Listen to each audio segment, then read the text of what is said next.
Kimmie is an internationally renowned teacher and intuitive. She has provided intuitive guidance over radio, television, newspaper columns, and through lectures for more than 14 years.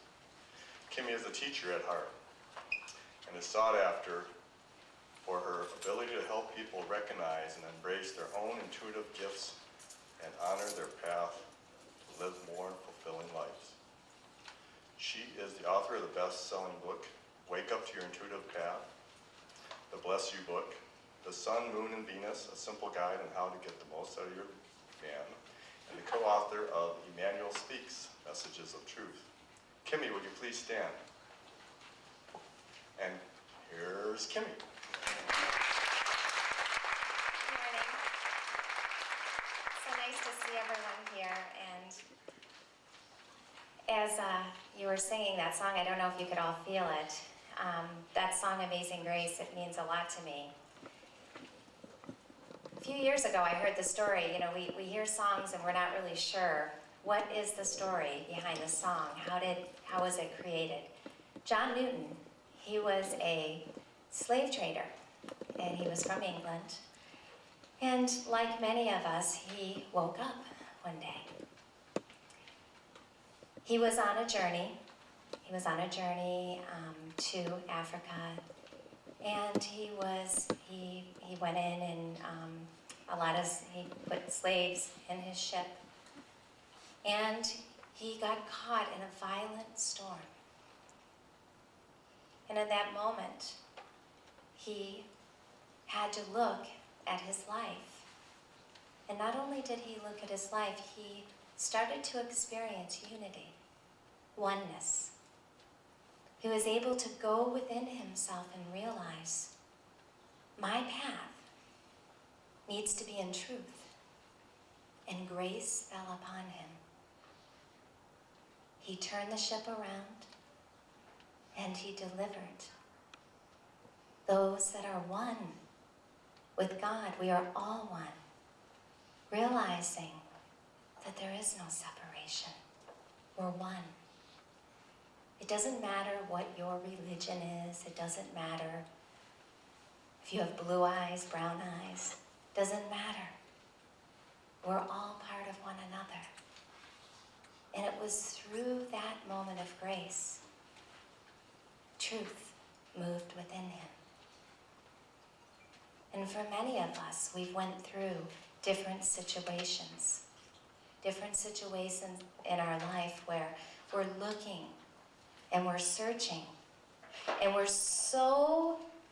finding ourselves looking so much and searching so much that we're forgetting that our purpose is already within us. That is who we are, our divine purpose. And in Revelation 3:20 it says, "Behold, I stand at the door and knock. If anyone hears my voice and opens the door, I will come to him and eat with him, and he with me."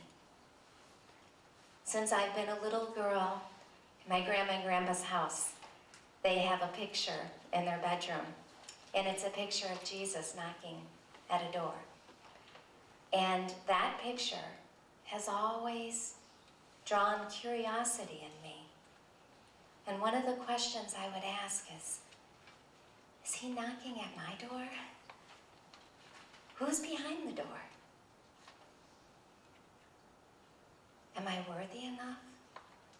Am I worthy enough for him to be knocking at my door? John Newton,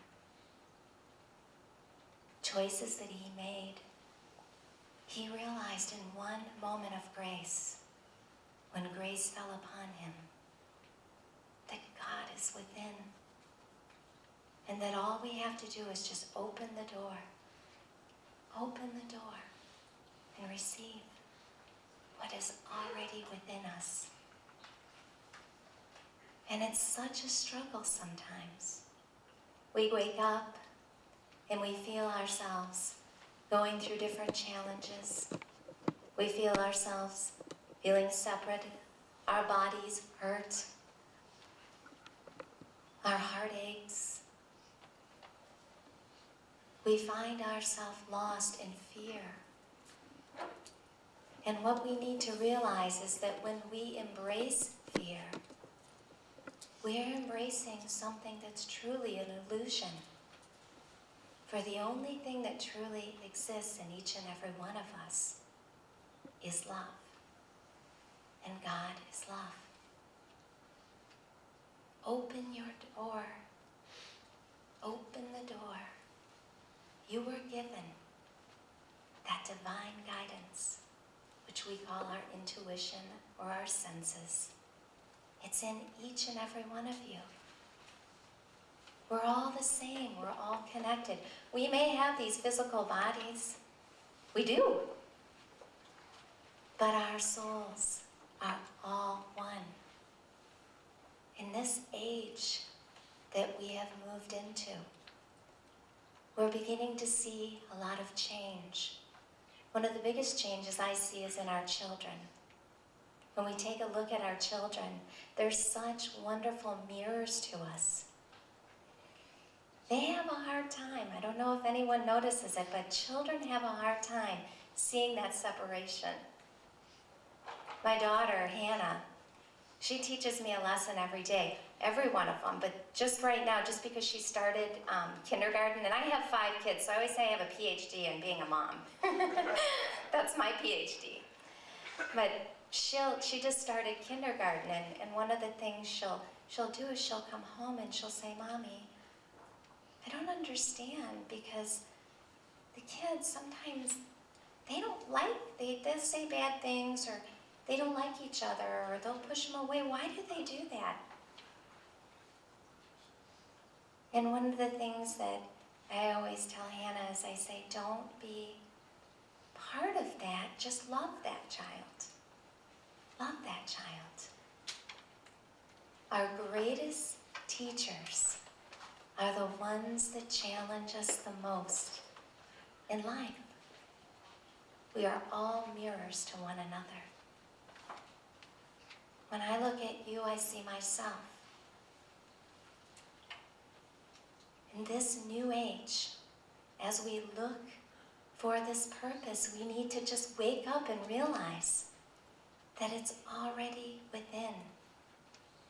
It's something that's already deep within who we are. And many of us, I can feel, are sitting here and we're remembering people that have passed away.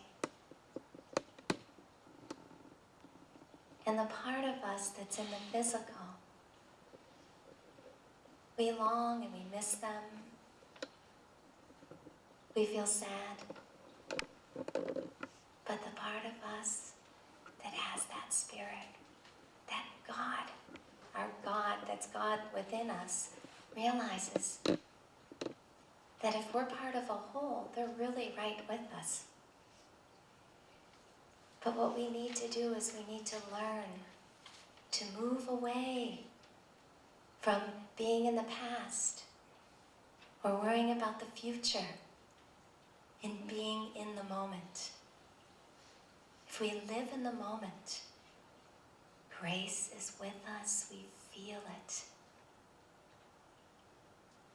And I invite you today to step into that moment and embrace who you are, because you are perfect, because God is part of you.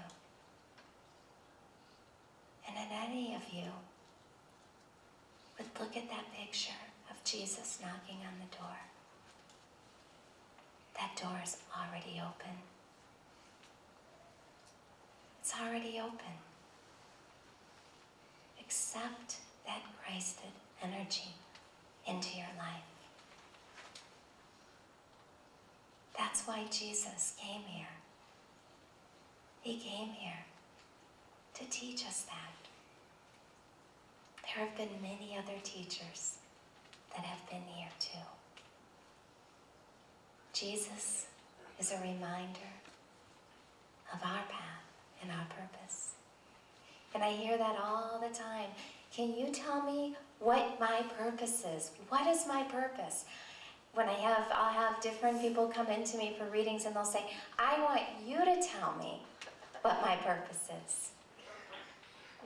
And I always say, your purpose is within you. And they give me a dirty look and they go, I didn't come in here for that. I want you to guide me and give me the answer. And I say, well, I can guide you, but what I can do is I can teach you to use your senses, to use what is already within you, to feel.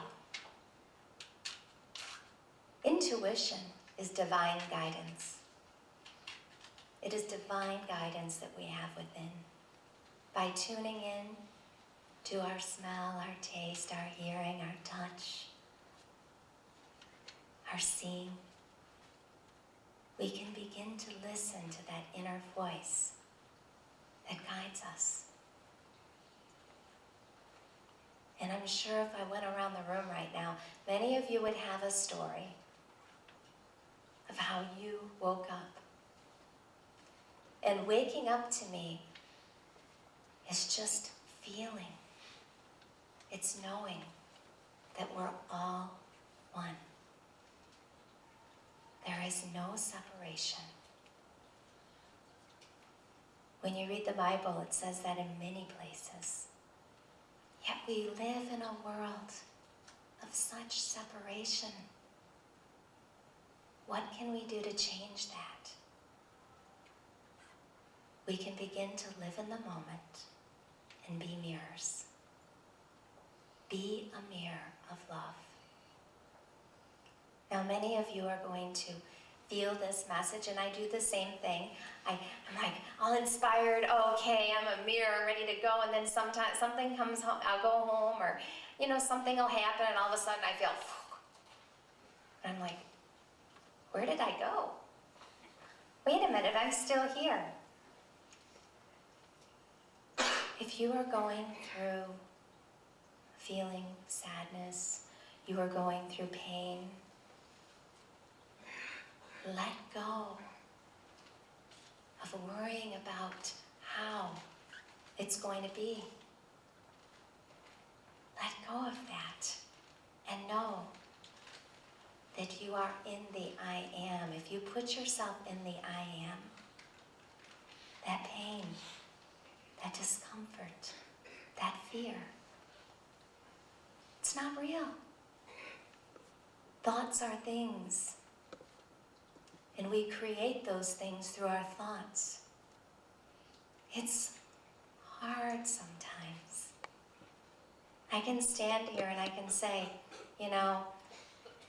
this is what you need to do. I can give you the message. And I have listened to many teachers that have went out and they've given messages. But one thing that I've received is when you're a teacher, you also have to be a student. For the greatest teacher is also the student at the same time. We get on this path, and we've heard of enlightenment or unity. And what we begin to do is we begin to forget that we're still going to have challenges. And we start to put so much pressure on ourselves that we begin to put expectation out there. And when you put expectation out, what happens is you move outside of yourself. Know that where you are right now is exactly where you need to be. My husband and I, we were given the message of the infinity symbol. And if anybody knows what that is or is not sure, it's an 8 and it's flipped sideways. And the way it goes is energy. It's energy and it flows. And the representation of that is we are one with God. So in order to give love, we must receive it at the same time. We must have faith. We must believe. So if we're here, and this is our energy, if we're staying over here, that energy is not flowing. We need to send that energy out, and God sends us back, and then sends it back to us, and we become one. And that fear and that sadness goes away. You know, when John was talking about 14 years, that I've been speaking and thought I knew everything. I'm an Aquarius, so of course, I think I know everything, right? I think Aquarius.